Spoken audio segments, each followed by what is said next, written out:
हैदराबाद के सुमाजीगुड़ा यशोदा अस्पताल के माहिर अमराज निस्फा डॉक्टर शारदा ने कहा है कि माहवारी के दौरान होने वाले शदीद दर्द को मामूली समझकर नजरअंदाज नहीं करना चाहिए।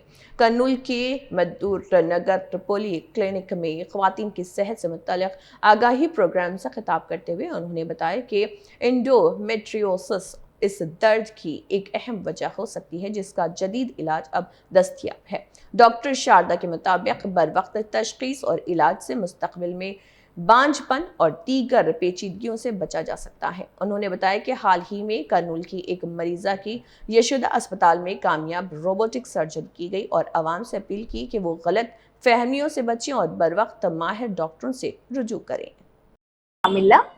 యశోద హాస్పిటల్ సోమాజిగూడలో గైనకాలజీ అంటూనే అదొక ఉట్టి విమెన్ కి సంబంధించింది, దాంతో అంత ప్రెస్ రిలీజ్ చేసే అంత ఏముంది అని మామూలుగా సందేహం వస్తుంది. అయితే ఇప్పుడు సైన్స్లో చాలా అడ్వాన్సెస్ రావడంతో చాలా విషయాల్లో మార్పులు వచ్చాయి. సో విమెన్కి మామూలుగా పీరియడ్స్ అప్పుడు పెయిన్ వచ్చినప్పుడు ఓకే పెయిన్ ఉంది సహించాలి భరించాలి అని మన సొసైటీ చెప్తుంది. లేకపోతే పెళ్ళైతే పిల్లలు పుడితే ఆ పెయిన్ తగ్గిపోతుంది, ఇలానే మన అందరూ మాట్లాడతారు. మన పిల్లలకి కూడా మనం అదే నేర్పిస్తాం, పెయిన్ వస్తే నొప్పి టాబ్లెట్స్ వేసుకోకూడదు అట్లాగా. అయితే ఇప్పుడు దాన్ని ఎండోమెట్రియోసిస్ అని ఒక కండిషన్గా గుర్తించి దానికి కొత్త ట్రీట్మెంట్స్ చాలా వచ్చాయన్నమాట. అంటే అలా భరిస్తూ పెయిన్ భరిస్తూ వాళ్ళకి దాంతో చాలా ప్రాబ్లమ్స్ అవుతాయి. సో కొంచెం పెద్దగా అయిన తర్వాత ప్రెగ్నెన్సీ రావడానికి ప్రాబ్లమ్స్ వస్తాయి, ఇన్ఫర్టిలిటీ ఇష్యూస్. అండ్ ఆ నొప్పి ఎంత తీవ్రంగా ఉంటుందంటే వాళ్ళ రోజువారీ పనులు చేసుకోవడానికి కూడా ఇబ్బంది అవుతుంది. వాళ్ళ ఆఫీస్కి వెళ్ళలేరు, కొన్ని స్కూల్ నుంచి కూడా స్టార్ట్ అవుతుంది వెళ్ళడానికి కష్టం అవ్వడం ఇట్లాగా. సో దాన్ని అంత నెగ్లెక్ట్ చేయకుండా దానికి తొందరగా డయాగ్నోసిస్ చేసుకొని దాన్ని ట్రీట్మెంట్స్ చేసుకుంటే మంచిది. సో మనం సోమాజిగూడ హైదరాబాద్ యశోద హాస్పిటల్లో దీనికోసం సెపరేట్గా ఒక క్లినిక్ స్టార్ట్ చేశాము. అంటే ఈ క్లినిక్ స్పెషాలిటీ ఏంటంటే ఉట్టి గైనకాలజీ వాళ్ళు మాత్రమే ఈ కండిషన్ని ట్రీట్ చేయరనమాట. సో ఈ నొప్పి ఉన్నప్పుడు దానికి సంబంధించి పక్కన అంటే గర్భసంచి పక్కన ముందు పక్క యూరిన్ బ్లాడర్ ఉంటుంది, వెనక పక్క మోషన్ ప్యాసేజ్ ఉంటుంది. సో ఈ ఎప్పుడు సిమ్టమ్స్ అనేవి కలిపి ఉంటాయన్నమాట.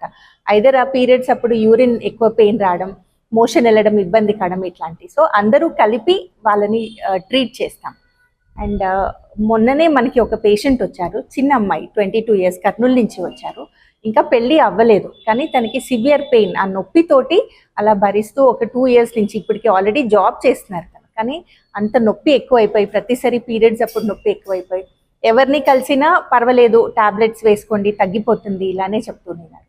ఎంఆర్ఐ చేసిన తర్వాత యూట్రస్లో ఆ ఎడినోమయోసిస్ అండ్ ఎండోమెట్రియోసిస్ అని డయాగ్నోస్ చేసి రోబోటిక్ సర్జరీ చేశాం.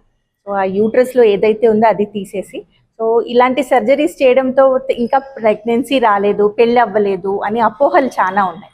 కానీ ఆ నొప్పి ఎంత తీవ్రంగా ఉంటుందంటే ఈ అపోహలు దాటి వస్తారు మన దగ్గరికి. సో వాళ్ళకి కరెక్ట్ టైంలో ట్రీట్మెంట్ అందిస్తే వాళ్ళ ఫ్యూచర్ లైఫ్ పెయిన్ లేకుండా హ్యాపీగా ఉంటుంది.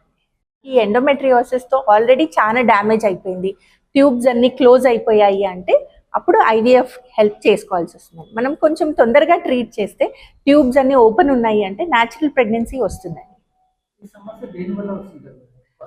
సో ఇది ముందు చాలా అరుదుగా చూసేవాళ్ళం కానీ ఇప్పుడు మనం చాలా ఎక్కువ చూస్తున్నాం, ఎందుకంటే మనం తినే ఆహారం మారిపోయింది.